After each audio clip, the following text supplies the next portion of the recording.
Happy birthday. Happy birthday. Yes, that's the first question. All right. Okay. If you can just block out Chad, you know. Anyway, good morning, everyone.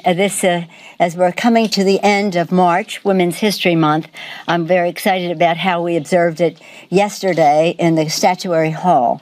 Yesterday, we had a beautiful historic ceremony honoring women in STEM, science, technology, education, and math by honoring the women who helped put a man on the moon. Christine Darden, Mary Jackson, Katherine Johnson, and Dorothy Vaughan.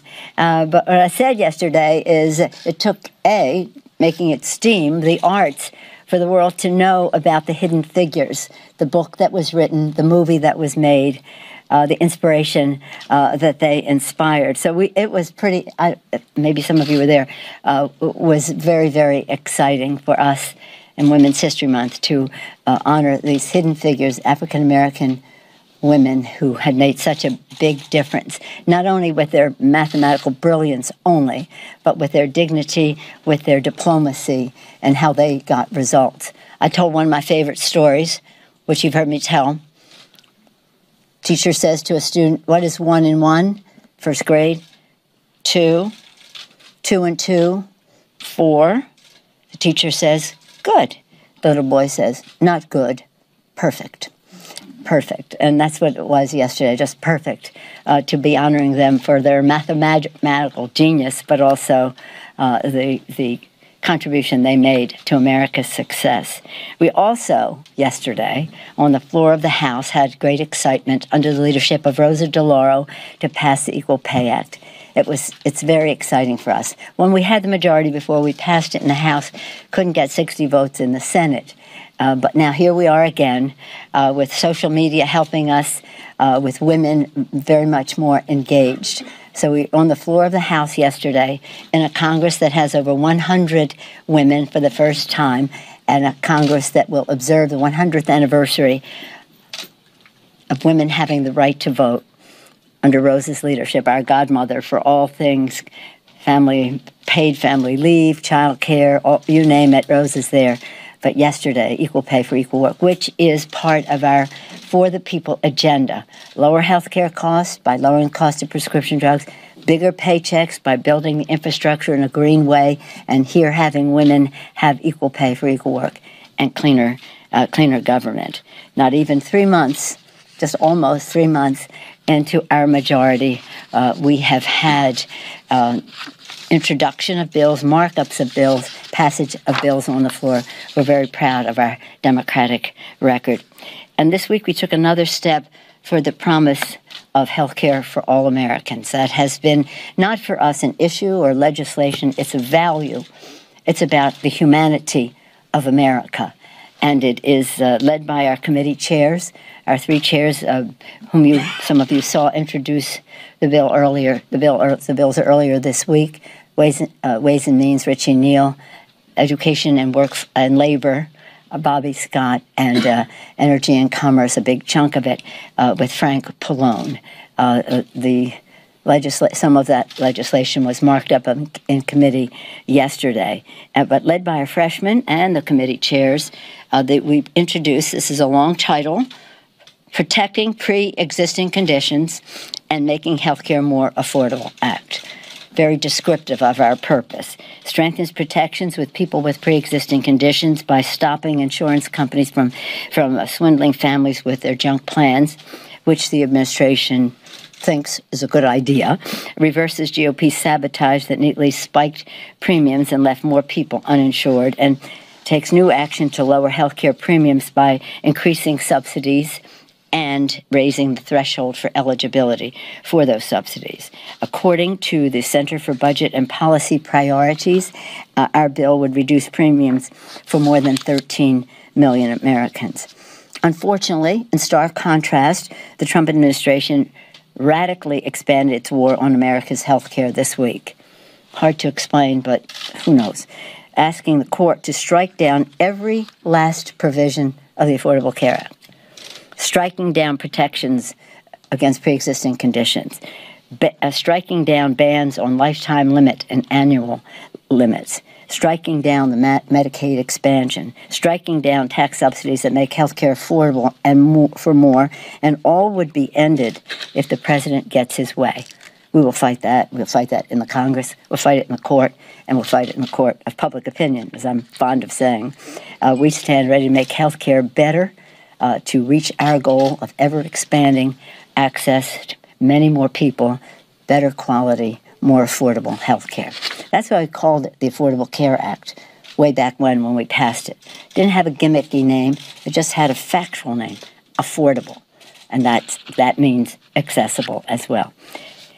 This week, we're happy to have Democrats honor the promise of For the People when we took bold action on climate crisis, because we talked about building the infrastructure of America in a green way.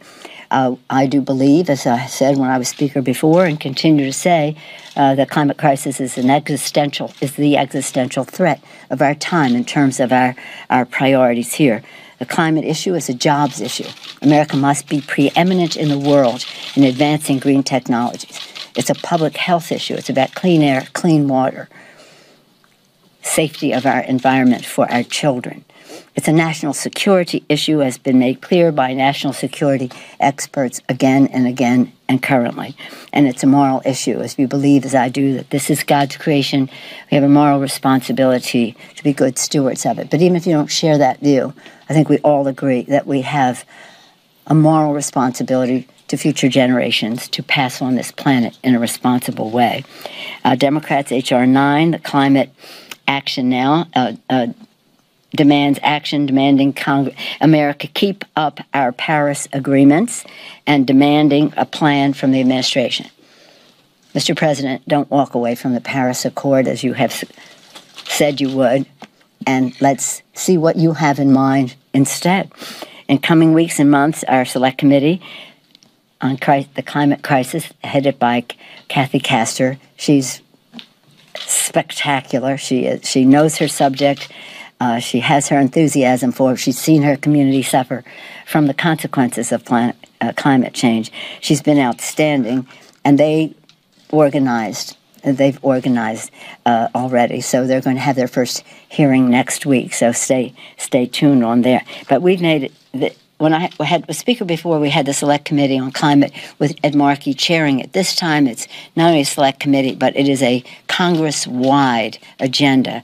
Every chairman, look to your brief, see how you can, whether it's in building the infrastructure in a green way, or whether it is building broadband in our country so that communication is improved, and receiving people's suggestions about how, especially young people, about climate. So it is a caucus-wide effort for the people.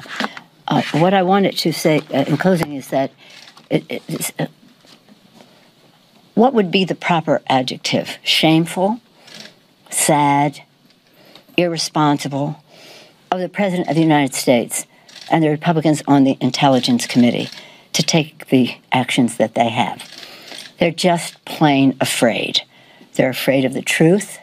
They're afraid of competence. They're afraid of a leader who is recognized in our country for being calm, professional, patriotic. I'm so proud of the work of Chairman Adam Schiff, in stark contrast to the irresponsible, almost criminal behavior of the previous chair of the committee. So what is the president afraid of? Is he afraid of the truth, that he would go after a member, a chairman of a committee, a respected chairman of a committee in the Congress? I think they're just scaredy cats. They just don't know what to do, so they have to make an attack. They did the wrong thing. American people know that. It's their own insecurity, their own fear of the truth, their fear of the facts, and their fear of an effective, patriotic leader in his measured way who's going to make sure the American people know the truth. Any questions? Birthday boy. Following up on that, Madam Speaker, in the last Congress, there was pressure put on the Republican leader of the committee to at least recuse him. Well, he decided to recuse himself from the Russia-related investigations. Do you foresee a reason for Chairman Schiff to have to do something similar under this kind of pressure? And then I got one other question. It's curious that, maybe since your birthday, they may allow you 2 questions. It's curious that you said he recused himself. He denies that he recused himself. He should have recused himself. He gave you the impression that he recused himself, but he never did. He acted in a very bad way. What's your next question? Well, Chairman Schiff and other committee chairmen have asked the Attorney General to release the full Mueller report by next Tuesday. Yes. If they don't, would you support subpoenaing the Justice Department for the whole report and all the underlying documents? I support my chairman. I'm very proud of the work of all 6 chairmen. You want me to name them?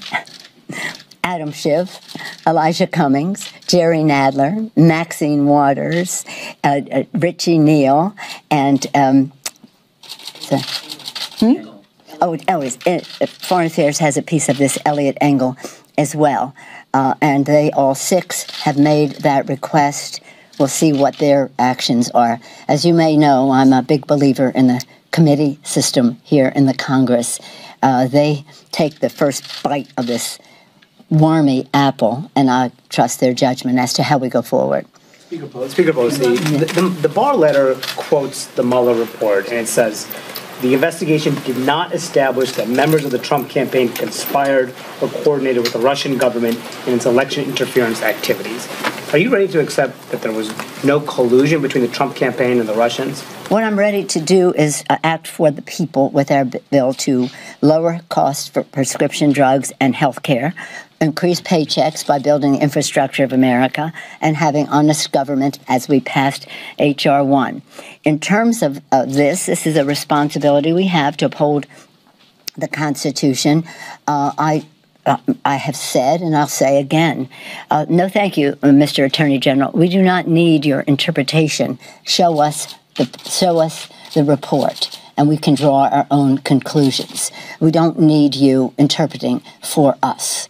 It was condescending, it was arrogant, and it wasn't the right thing to do. So the sooner they can give us the information, the sooner we can all make a judgment about it. Let me just say again what I said to you before. And somebody thought I was joking when I said this. I'm deadly serious.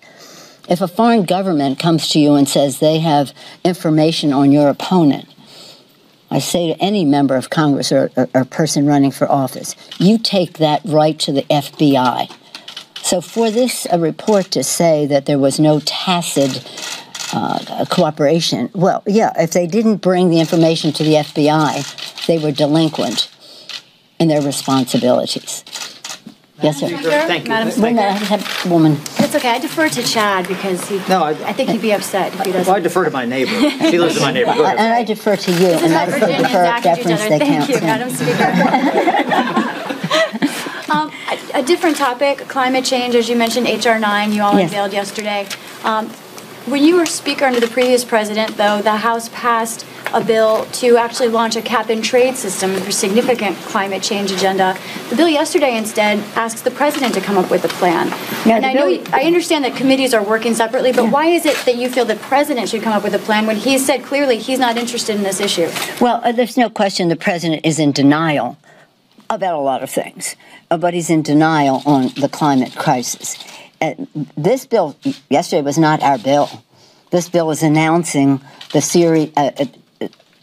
continuation of the hearings that we're having on the climate crisis, whether we're dealing with it in terms of a public health issue, a national security issue, an economic issue to create jobs, or a moral issue to preserve the planet. So what we're saying to the president, you're walking away from Paris. What do you have to offer? But from our standpoint, we've only just begun. Yes, ma'am. To follow on Manu's question, do you feel that the committee should still be full steam ahead on the issue of collusion, or given the discrepancy between the Mueller report and Barr's summary, should the focus be mostly on obstruction of justice? How can I just say this more clearly? Show us the report. Show us the report. Now, it was interesting to see in one of the, as we frequently reference, Hill Rags, that Mueller has said, and I don't know if this is true, just was the headline, that the grand juries are still continuing their work.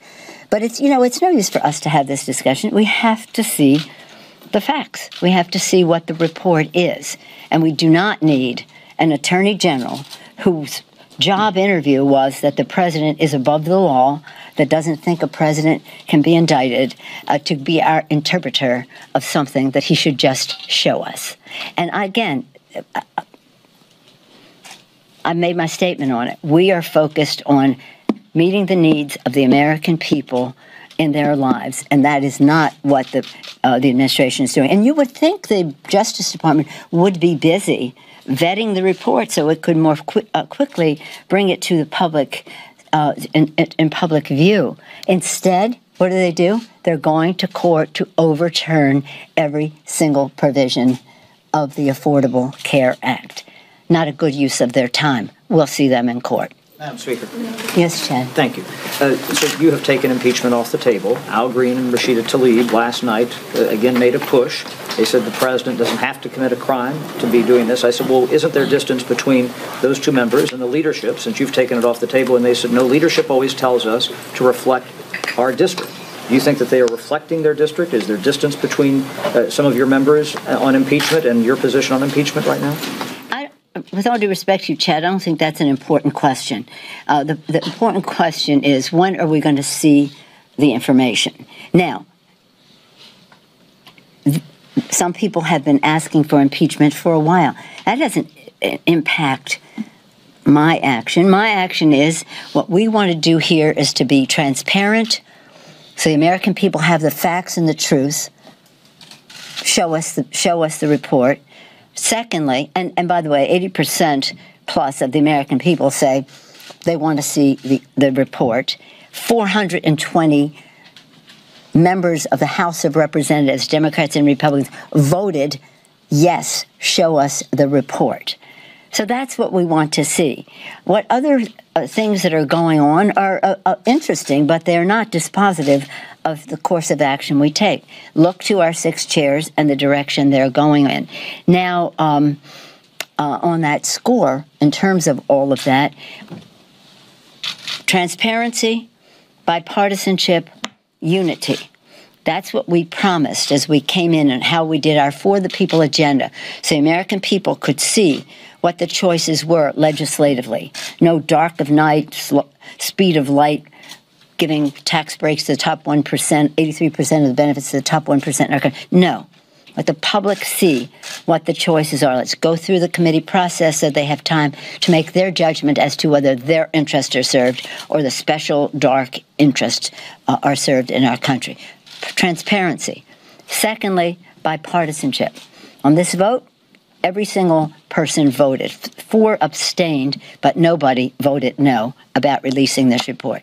And I do think, and I've said it, and I'll keep saying it, I think that impeachment is a very divisive issue in our country. And we shouldn't impeach a president because of a political reason, or we should not impeach a president if the evidence is there for impeachment. But that's not where we are. Okay. I think, just one more question. Yes, ma'am. The Violence Against Women Act? Yes, please. It's coming up for the floor next week, and it looks like the NRA is going to oppose the bill. Yeah. What do you think that means for the fate of the law, and would Democrats be willing to take out the NRA-related provision in order to get this bill reauthorized? No, the bill is, as we will present it to the floor of the House. And what we're talking about is, let me just give you a little background on VAWA. This is something many of us were present at the birth of in the 90s. Joe Biden actually took the lead on this in that legislation. I, as an appropriator, was part of the funding of the VAWA. So this has something that has great meaning in our country, ending violence against women. When we had, 5 years ago, the reauthorization of the bill, the Senate voted in a bipartisan way for VAWA. Bipartisan way, VAWA. In the House, the Speaker refused to bring the bill to the floor for hundreds of days. Hundreds of days. You know why? Because the Republican position was, we're against violence against women, but not women who are immigrants, not women who are LGBTQ, and not women who are Native American. Really? Some of the most vulnerable women in our population, they didn't want to protect them. So we had a big ongoing fight until we made it too hot for them to handle. We just made it too hot. The outside mobilization, God bless the outside, whether it's protecting health care or whatever, the outside mobilization just weighed in so that they finally agreed to bring both bills to the floor, the Senate bipartisan bill and their nasty anti-immigrant, anti-Native American, anti-LGBTQ women legislation. They thought that was a good idea. They voted for that overwhelmingly. We voted for the other bill. So here we are now, and some of the provisions of the VAWA bill relate to what do you call them, stalkers, having guns. There's very discrete provisions that relate to protecting women's safety. And they're against it. I don't see that it has that much impact on the passage of the bill in the House of Representatives. That's it. That was the last question. Happy birthday. Thank you. Happy birthday. Are those your Golden State Warriors blue there? Wait to see what I have. For the finals or just the start of the playoffs? Wait to see what I have. It was a gift from my colleagues about the Golden State Warriors. For your birthday? It was a birthday present? No, it was just Okay. friendship. All right. We will await that. Thank you. And we're live here on C-SPAN for the